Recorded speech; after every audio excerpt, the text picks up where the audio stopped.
प्रियंका चोपड़ा ने हाल ही में Twitter magazine को इंटरव्यू देते हुए कहा था कि उनके शौहर निक जोन्स को रात के खाने पर कारोबार के बारे में गुफ्तगू करना बहुत ही अच्छा लगता है।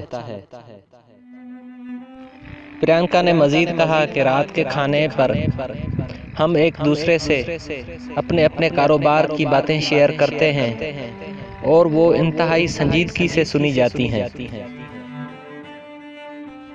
प्रियंका ने यह भी बताया कि 2018 में MET गाला के बाद वो एक दूसरे के कैसे करीब आए और जब वो रातें एक साथ गुजारते थे तो कैसा महसूस होता था।